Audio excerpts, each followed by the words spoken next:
Texas Revolution by Libby, Sidney, Isaiah, and kind of Stephen. Did you know that at one point Texas was owned by Mexico? Well, it's true. The Spanish government had promised Moses Austin a large section of land. Soon later, Moses died, so his son Stephen took over the land. Shortly after, Stephen arrived in Mexico. Mexico gained its independence from Spain. Texas was now part of Mexico. Stephen had to go to Mexico City and ask for permission again. 1 year later, they finally gave him permission. Austin attracted 297 families to the settlement. They were known as the Old 300. Austin made sure all of them had a good moral, were working, and did not drink. By the 1830s, population had grown all the way up to 30,000 Americans, outnumbering the Tejanos 6-1. The Tejanos were not happy about this. The Americans were not following the Mexican laws. The Mexican government sent an officer to go investigate. He was not happy. The Mexican government cracked down. They closed the state to immigration. Also, they made Texans pay taxes. The Mexican government sent in more troops to enforce the laws. This made many Americans angry. Stephen went to Mexico City with a petition. What they wanted was for Texas to become a self-government state. When he got there, he met General Antonio Lopez de Santa Anna, the Mexican president. The petition said if the changes weren't approved, Austin would not follow the rules either.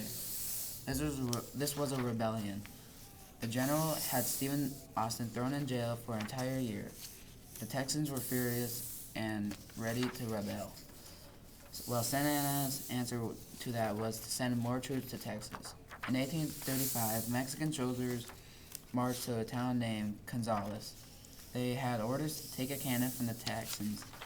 The Mexican troops failed. 2 months later, Texans forced Mexican troops out of an old mission that was used as a fortress. It was called the Alamo. Angered by this, Santa Anna and his 6,000 troops headed for Texas on March 1st and 2nd, 1836. The Texans met at a place called Washington on the Browns to decide to do about Santa Anna and its troops. Texans wanted to declare Texas as a free and independent republic. Santa Anna and his troops surrounded San Antonio.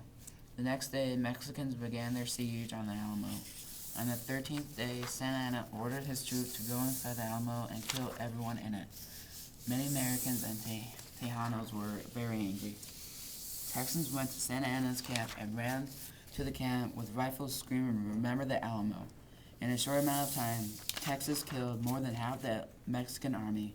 Santa Anna was captured and was forced to sign a treaty giving Texas freedom. Texas now had independence. Texas became as a Lone Star Republic. Texas also remained independent for the next 10 years, then was annexed by the United States. This is the story of the Texas Revolution.